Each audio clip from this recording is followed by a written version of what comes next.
네, 안녕하십니까. MD 미션 스쿨의 조우rek을 목사입니다. 오늘의 말씀은 사사기 6장 12절 말씀입니다. 여호와의 사자가 기드온에게 나타나 이르되 큰 용사여 여호와께서 너와 함께 계시도다 하며, 이 말씀을 사사 기드온과 드보라의 제목으로 함께 나누도록 하겠습니다.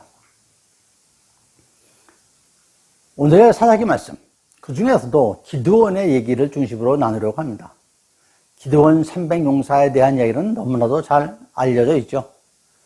본론에 앞서 먼저 사사 시대의 그 배경에 대해서 간략하게 말씀을 드리겠습니다. 애굽 땅에서 노예 생활을 하던 이스라엘 백성들은 모세의 그 인도로 홍해바다를 건너고 광야 생활을 하게 되죠. 하지만 하나님께서는 가나안 입성에는 모세의 후계자인 여호수아를 통해서 이루시는데 그 가는 길이 그렇게 순탄치가 않습니다. 이스라엘 백성들이 하나님께서 주신 가나안 땅으로 가기 위하여는 여러 주변 국가들의 그 땅을 지나가야만 했죠. 그러다 보니까 그들과 전쟁을 하지 않을 수가 없었습니다. 그런데 아시겠지만 이스라엘에는 12지파가 있었죠. 12지파가 있었음에도 그 12지파를 대표하는 온전한 지도자가 아직 등장하지 않은 상태입니다. 아시다시피 사사시대를 마치고 사울 왕을 시작으로 왕정시대에 들어가게 되죠. 사울 다음에 다윗 왕이죠. 즉 사사기는 여호수아 이후와 왕정시대 이전의 그 기간을 이야기를 하는 것입니다. 일종의 통일 국가 조직을 갖추기 전의 그런 과도 체제라고 말씀을 드릴 수가 있습니다. 사사란 군사적인 지도자이자 가문의 어른들을 지칭하며, 이들은 간헐적으로 지파에 따라 다른 지역들의 등장해서 이스라엘의 일부를 위협하는 적들로부터 구원을 가져다주는 역할을 담당을 했었습니다. 사사기에는 총 12명의 사사가 등장을 합니다. 잘 아시는 삼손, 그리고 오늘 말씀을 나눌 기드온, 그리고 여자 사사 드보라, 그리고 첫 번째 사사인 우시엘, 그리고 첫 번째 사사인 운니엘 등은 잘 알려져 있죠. 그런데 왜 하나님께서는 노예 생활을 하던 이스라엘 백성들을 홍해바다까지 갈라가지고 애굽에서 탈출을 시켜주면서도 바로 탁월한 지도자를 세워서 약속의 땅으로 바로 가게 안 하시고 40년간의 그 긴 광야생활을 하고 난 다음에 사사시대를 거치게 하였을까요? 그 답은 사사기 2장 20절과 23절에 기록이 되어 있습니다. 20절에서 여호와께서 이스라엘 백성에게 진노하여 이르시되 이 백성이 내가 그들의 조상에게 명령한 언약을 어기고 나의 목소리를 수종하지 아니하였은즉 하십니다. 즉 이스라엘 백성의 불순종으로 이방 민족을 하나도 쫓아내지 않고 그대로 두신 것입니다. 그리고 첫 사사인 운니엘의 탄생 배경은 3장 7절 말씀에 이스라엘 자손이 여호와의 목전에 악을 행하여 자기들의 하나님 여호와를 잊어버리고 바알과 아세라들을 섬긴지라라고 하셨죠. 그렇게 기록이 되어 있습니다. 이에 하나님께서 이스라엘에게 진노하셔가지고 이스라엘 백성들이 메소포타미아에게 약 8년간 종노릇을 하게 만드십니다. 그러니까 다시 노예생활을 하게 되니까 어떻게 됩니까? 이스라엘 백성들이 여호와께 부르짖죠. 구원자를 보내달라고. 그 노예생활에서 자신들을 구해달라고. 그래서 하나님께서는 갈렙의 동생 그나스의 아들인 운니엘을 세워주십니다. 여호와를 섬기며 40년을 갖다 평온하게 지내다가 운니엘이 죽으니까 이스라엘 백성들이 다시 악행을 시작하는 겁니다. 그래서 이번에는 모압, 암몬, 아말렉이 이스라엘을 쳐서 이스라엘은 다시 8년간의 종노를 또 하게 됩니다. 어떻게 됩니까? 이스라엘 백성들은 또 이번에도 하나님께 부르짖죠. 구해달라고. 잘못했다고. 하나님은 다시 사사 에훗을 세워주십니다. 이러한 현상, 즉 하나님을 섬기는 사사가 죽으면 다시 이스라엘 백성들은 악에 빠지고 그래서 벌을 받으면 하나님께 구원을 해달라고 또 부르짖고 이에 다시 하나님께서는 긍휼을 베푸사 사사를 보내주시는 그러한 현상이 반복적으로 발생을 하는 게 사사시대입니다. 이러한 사사시대는 삼손을 끝으로 막을 내리게 되는데 약 360년간을 지속이 됩니다. 학자들은 이것을 범죄, 고통, 강구, 구원, 이 네 개의 순환적인 역사라고 얘기를 하고 있습니다. 하나님께서 기드온을 쓰시게 된 배경을 보면은 그를 큰 용사라고 하십니다. 오늘 본문 말씀이죠. 6장 12절에 여호와의 사자가 기드온에 나타나 이르되 큰 용사여 여호와께서 너와 함께 계시도다 이렇게 기록을 하고 있죠. 그러면 기드온이 군대의 장수 중에서도 매우 용맹한 장수라서 쓰셨을까요? 그렇지 않습니다. 앞서 11절에서 기드온이 무슨 일을 하고 있었는지를 기록을 하고 있습니다. 밀을 포도주 틀에서 타작을 하고 있었죠. 즉 기드온은 농부였던 것입니다. 여러분, 골리앗의 장수를 쓰러뜨린 다윗은 뭐 하고 있었죠? 사무엘상 16장 11절 중간 부분에 이새가 이르되 아직 막내가 남아있는데 그는 양을 지키나이다 라고 기록하고 있습니다. 즉 다윗은 양치 일을 하고 있었던 것입니다. 군사훈련도 받지 않은 다윗이 어린 나이에 블레셋 장수 골리앗을 물맷돌로 쓰러뜨렸죠. 이런 하나님의 부름에 기드온은 믿기지가 않았던 것입니다. 여러분, 모세를 생각해 봅시다. 양을 치고 있던 모세가 하나님의 부르심을 받고 어찌하였습니까? 출애굽기 3장 11절 말씀에 내가 누구이기에? 라고 얘기를 합니다. 기드온 또한 6장 15절에서 오 주여 내가 무엇으로 이스라엘을 구원하리이까? 라고 합니다. 자신을 약하고 작은 자라고 하는 것이죠. 이에 하나님께서는 다음에 17절에서 내가 반드시 너와 함께 하리라 라고 대답을 하십니다. 이는 모세에게도 마찬가지입니다. 출애굽기 3장 12절 말씀에 내가 반드시 너와 함께 있으리라 라고 말씀을 하여 주십니다. 모세에게도 같은 말씀을 하셨죠. 그렇다고 모세가 바로 순종한 것도 아닙니다. 결국 모세의 지팡이가 뱀으로 변하는 그런 기적, 징표, 멀쩡했던 손이 나병이 들고 다시 하나님께서 그 나병을 고쳐주시고 이런 이적을 보여주십니다. 믿으라고, 나를 믿으라고. 기드온은 오히려 하나님께 징표를 보여달라고 얘기를 합니다. 그 첫 번째 징표가 6장 16절에서 17절에 나와 있습니다. 여호와께서 그에게 이르시되 내가 반드시 너와 함께 하리니 네가 미디안 사람 치기를 한 사람 치듯 하리라 하시니라.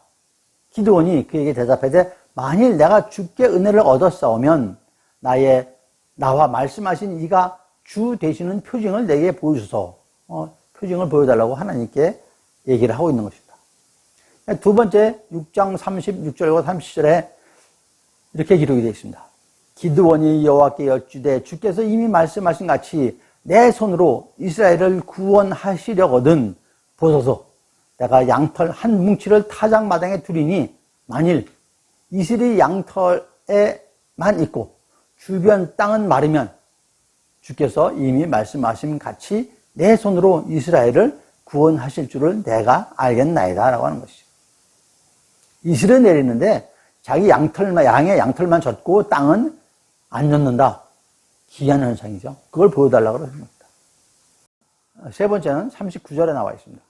주여 내게 노하지 마옵소서. 내가 이번만 말하리이다 하면서 구하옵나니 내게 이번만 양털로 시험하게 하소서 원하건대 양털만 마르고 그 주변 땅에는 다 이슬이 있게 하소서. 아까와 반대죠.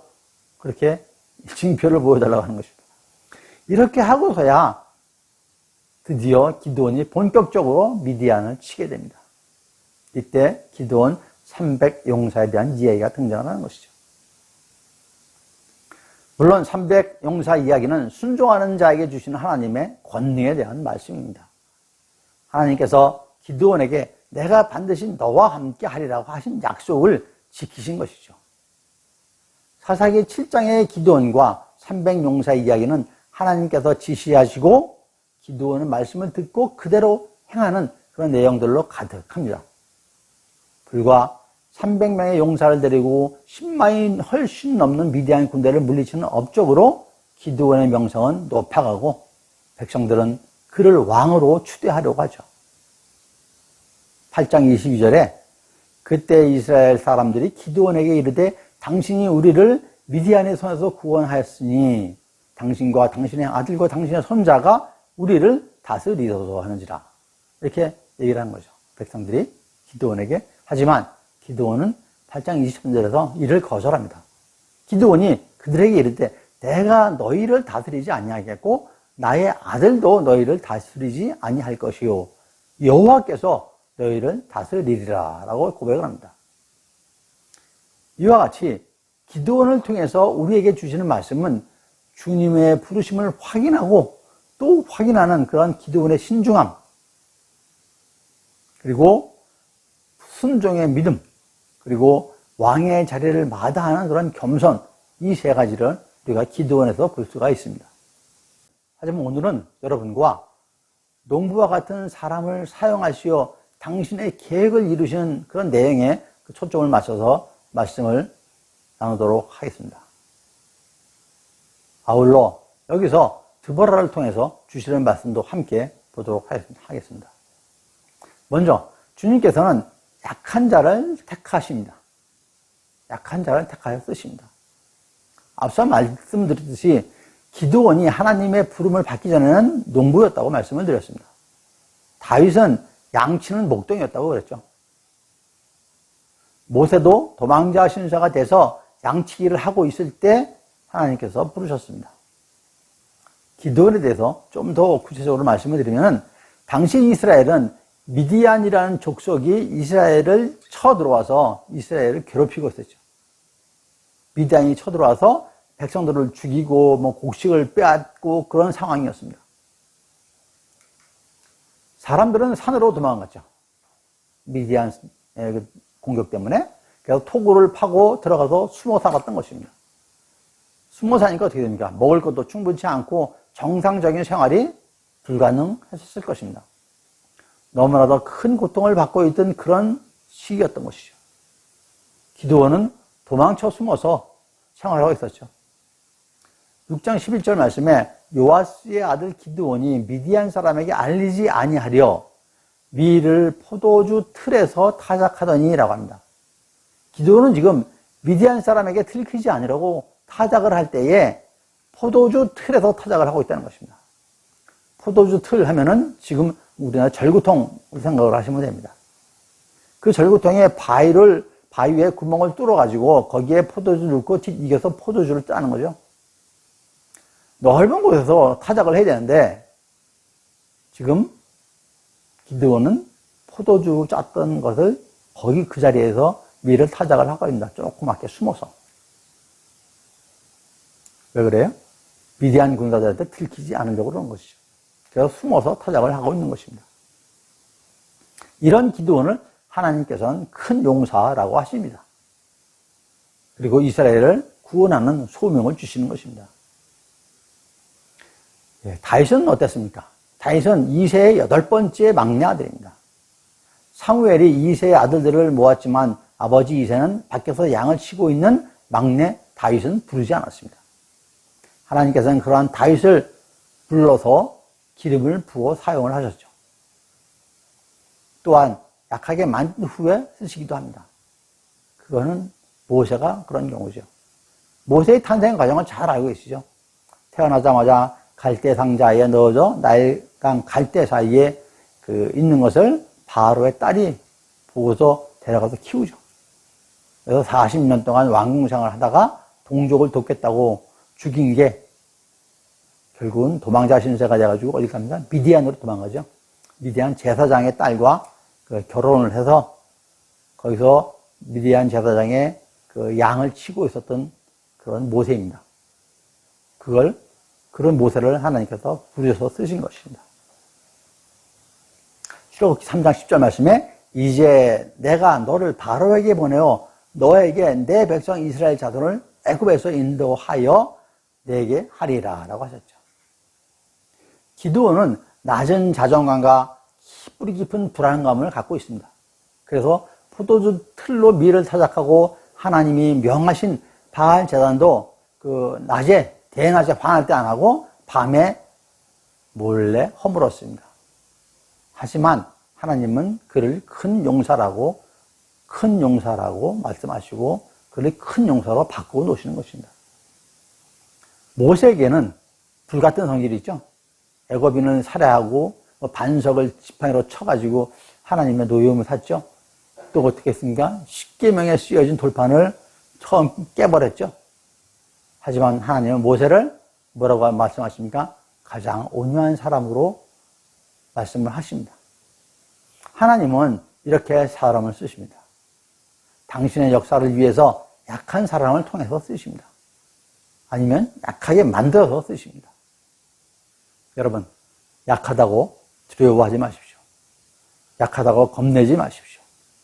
기드온은 물론 모세와 다윗에게 말씀하셨듯이 하나님께서 항상 당신과 함께 하십니다. 그러면 승리합니다. 두 번째로 주님은 차별하지 않으십니다.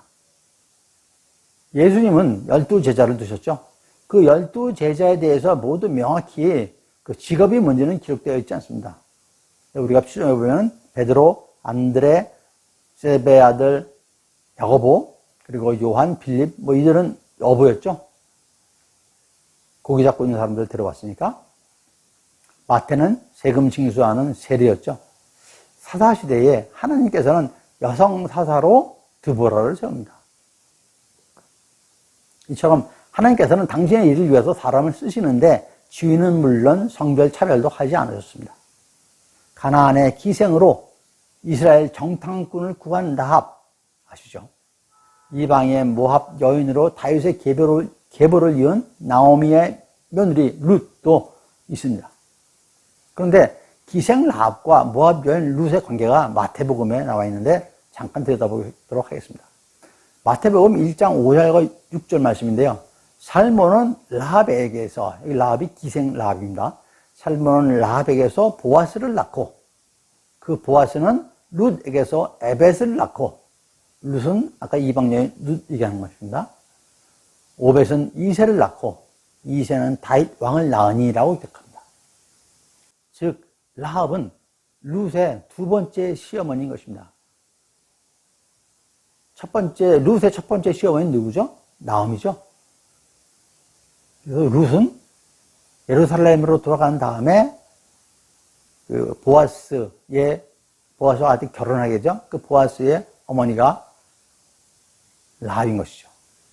드보라는 기드온에 앞서 하나님의 역사는 이 모든 것이 이러한 것들이 하나님의 역사하심을 우리는 알 수 있습니다. 드보라는 기드온에 앞서 세 번째 사사였습니다. 사사기 4장 4절 말씀에 그때 라피도의 아내 여선지자 드보라가 이스라엘의 사사가 되었는데 라고 기록하고 있습니다. 성경에 드보라가 사사로 된 과정은 기록하고 있지 않습니다. 다만 사사기 2장 16절 말씀에 여호와께서 사사들을 세우사 노략자의 손에서 그들을 구원하게 하셨으니 라고 하셨습니다. 드보라 또한 하나님께서 세우신 것이죠. 그리고 드보라가 사사로 있던 40년 동안 그 땅은 평온했다고 기록을 하고 있습니다. 드보라 사사는 에브라임 산지에서 드보라의 종려나무로 이름 붙여진 나무 아래서 사사로 사역을 했고 이스라엘 자손은 그녀에게 나아가 재판을 받았습니다. 이스라엘 백성이 여자 사사에게 가서 재판을 받고 있었죠. 로빈 데이비스 박사는 논문에서 모세하고 드보라가 유사점이 많다고 논문에서 증거하였습니다. 두 사람이 다 재판을 하기 위해서 앉았고 또 백성이 그들에게 나아갔다고 하는 것이죠. 둘 다 주님의 말씀을 선포를 했습니다. 둘 다 선지자였습니다. 두 사람 다 축복을 선포했습니다. 두 사람 다 여호와의 이름으로 저주도 선언했죠. 두 사람 다 남성 장군 여호수아 바락을 이끌어서 전쟁을 승리로 이끌었습니다.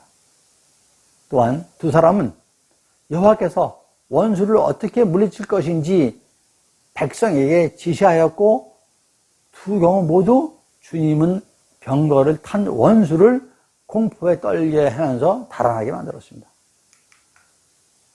모세와 드보라는 백성들이 큰 구원을 얻기 위해 하나님께 경배하도록 이스라엘을 인도를 하였습니다. 그들의 지도력은 정확히 그렇게 하나님으로부터 신성하게 권능을 받은 활동에 아주 주목할 만한 사례들인 것입니다. 여성인 드보라의 지도력은 분명히 다른 남성 사도들과 마찬가지로 지파의 경계를 초월해서 이스라엘 전체에 널리 인정을 받았던 것입니다. 이스라엘 백성들이 드보라를 통한 하나님의 부르심을 인정하고 여성 사사 드보라를 따랐던 것이죠. 여러분, 약점과 약함을 수치스럽게 생각하지 마십시오. 그 약점이 그리스도 안에서 심령이 가난한 자가 되게 하였고 하나님께 쓰임받는 선물이 되어지게 하는 것입니다. 사도 바울을 아시죠? 주님께서 신자를 박해하는 자도 쓰십니다. 사도 바울이 그런 경우죠. 주님께서 다메섹에서 사도 바울을 부르셨죠. 사도행전 9장 4절과 6절에 땅에 엎드려져 들으며 소리가 있어 이르되 사울아 사울아 내가 어찌하여 나를 박해하느냐 하시거늘 대답하되 주여 누구십니까? 이르시되 나는 내가 박해하는 예수라. 너는 일어나 시내로 들어가라. 내가 행할 것을 내게 이를 자가 있느니라 라고 하면서 사울 이름 개명돼가지고 바울이죠. 바울을 부르십니다. 이렇게 사람을 쓰십니다. 한마디로 은혜입니다. 우리가 오직 은혜로 구원을 받았듯이 주님의 부르심 그리고 택하신 모두 은혜입니다.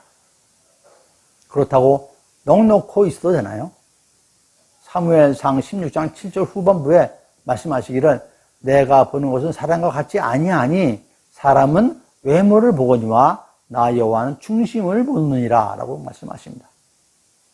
기드온은 주님의 부르심을 확인하고 또 확인하는 신중함, 순종의 믿음, 왕의 자리를 마다하는 겸손의 소유자였죠. 그러한 중심이 있는 기드온을 보신 것입니다. 드보라는 이스라엘 백성들이 그녀에게 나아가 재판을 받을 정도로 존경받는 여인이었던 것이죠. 앞서 모세와 같은 인물이라고 말씀드렸습니다. 지금 우리들의 모습은 어떻습니까? 자신에게 연약한 부분이 없는 사람은 단 한 사람도 없을 것입니다. 나의 약함을 하느님께 있는 그대로 올려드리십시오. 약함과 연약함 때문에 좌절하거나 낙심하지 마시기 바랍니다. 그리고 중심을 바로 잡으시기 바랍니다. 그러면 우리 모두가 주님의 귀한 그릇이 될 것입니다. 성경 한 구절 말씀드리고 마치도록 하겠습니다.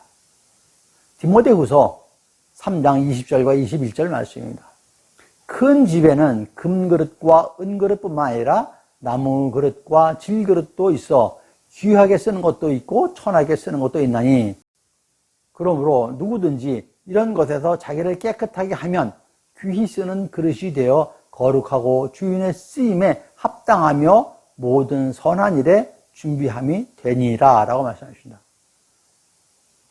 그릇이 금으로 되든지 은으로 되든지 나무로 되든지 질그릇이든지 관계없다는 얘기죠.